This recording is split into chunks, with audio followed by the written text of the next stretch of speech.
Hey everyone, this is Samoy from BI Storyteller, and in today's video we are going to cover two very basic functions, sum and SUMX. Okay, so let me go over to the Power BI desktop file, and what I've got here is a very basic data model. I've got two tables. One table has the price, the product ID, and the units, and the other table has the product ID and the cost, and they are both related. Now, the reason I want to cover this, I want to cover sum and SUMX, is because there is some amount of confusion between sum and SUMX. Not many people realize what the exact difference is, right? So for what I mean by that is this. So if I were, let me just first create a table for measures.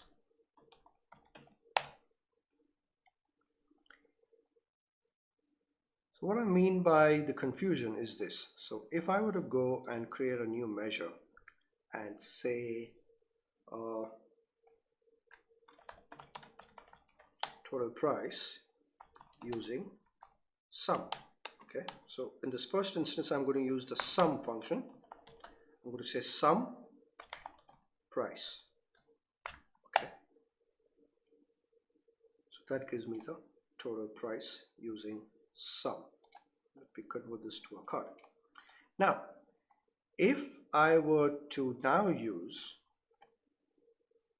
SUMX instead of sum, so total price using SUMX, I would say SUMX price.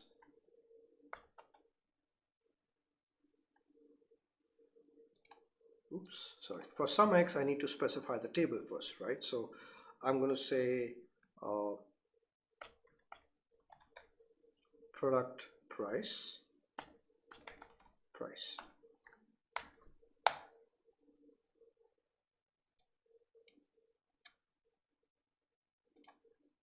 The value is exactly the same. Okay. Now the difference is that when I used sum, I directly referenced a column. When I use SUMX,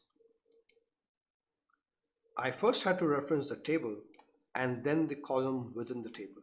Okay, but this is not the only difference, right? Now, as far as sum goes, we are pretty much done and dusted. Sum will aggregate the values in a column. Done. There is nothing more to that, right? However, SUMX does a lot more. So let's look into that. Let's look at what SUMX does.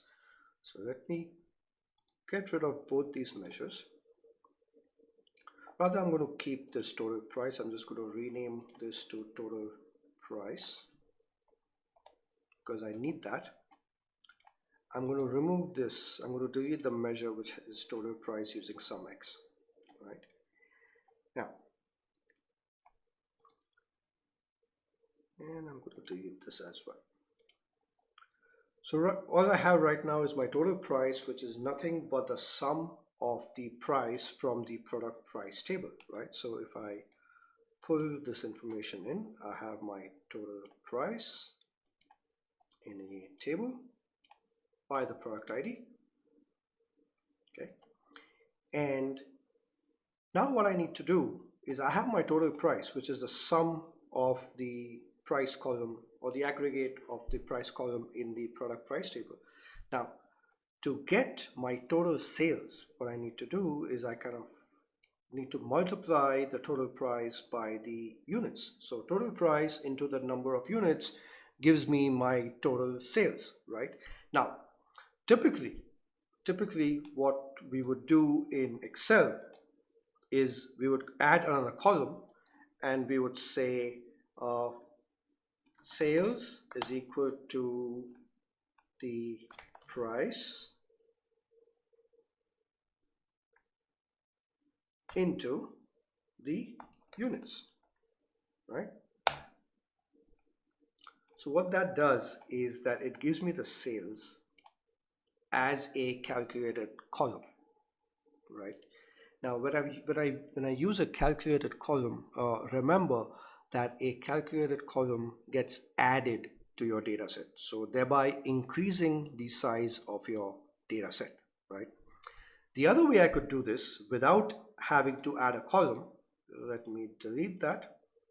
Now, this would be the typical way most people would go about this, and then at the end of the day, at the end of it, take the total over here as the total sales. So let me get rid of that. Now, instead of adding a column to my table, what I'm going to do is I'm going to create a measure which will calculate my total sales. So total sales is equal to SUMX. I'm going to specify the table product price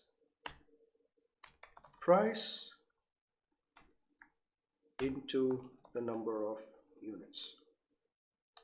Okay.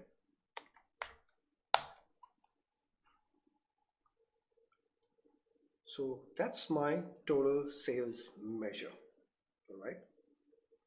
Okay. So what's the difference here, right? I'm going back to sum will give you an aggregate across the entire column. Okay, it will total up the all, it will take an aggregate of all the values in the column and it will give you the totals.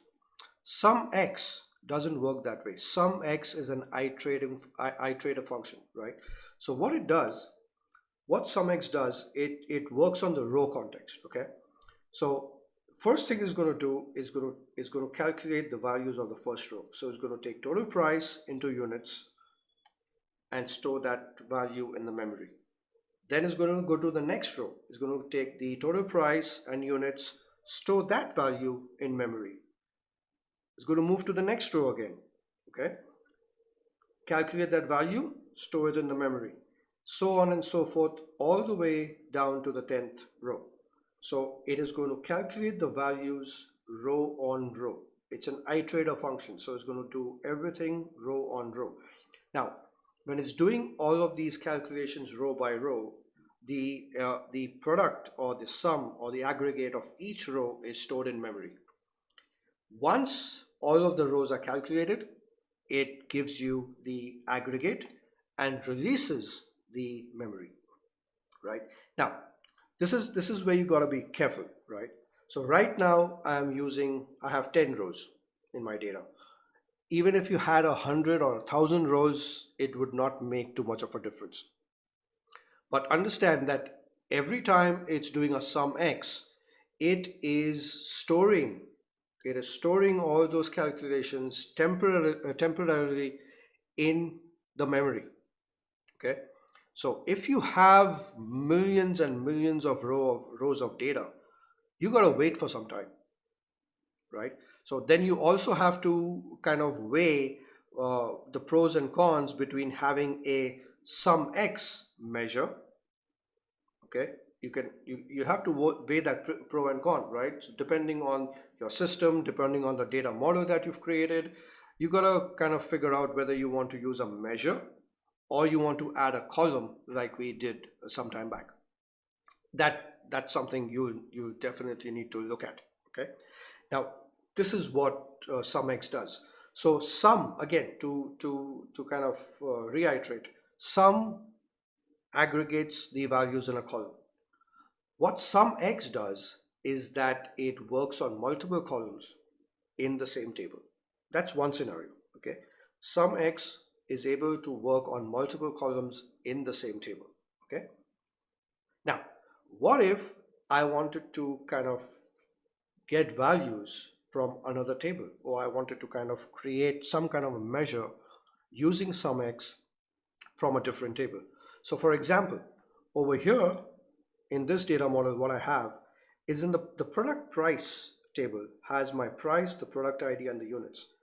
My product cost table has the cost, right? So if I wanted to calculate what the total profits were, the cost is something that I would need, right? So the cost is in a different table, however. So what I'm going to do is I am going to create another measure, and let's say this is the total cost. So this is again a simple sum of the cost, right? So let me pull that in, right? So I have my product ID, I have my total price, I have my units, I have my total sales, I have my total cost. Now my profit is basically my total profit into total profit minus the cost. In this case, however, I would say total sales minus total cost, right? Now my cost column is in the product section, in the product cost table, and the number of units. So my total cost is basically my cost into the number of units, right? So I need to calculate, or I need to use a measure that will calculate the aggregates across both these columns, and this is what SUMX can also do. Not only does SUMX work on multiple columns within the same data, SUMX can also work across related tables, right? So here's what we're going to do. So we're going to calculate the total, rather this is going to give me an error, so I'm going to change the total cost to cost, or rather I can just delete this measure. I don't need this. This is just to give you an example.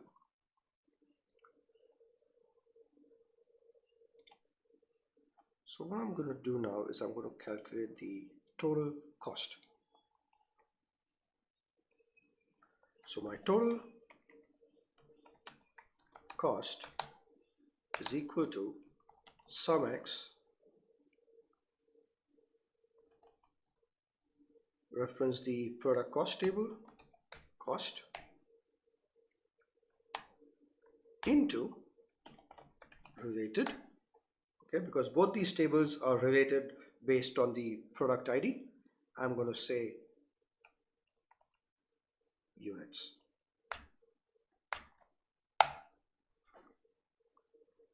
So now I have my total sales and total cost. Okay, so let me get rid of the price and the units as well, so it's easy to understand.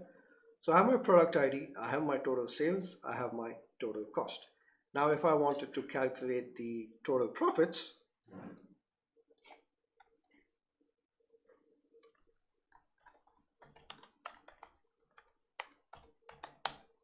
is equal to my total sales minus total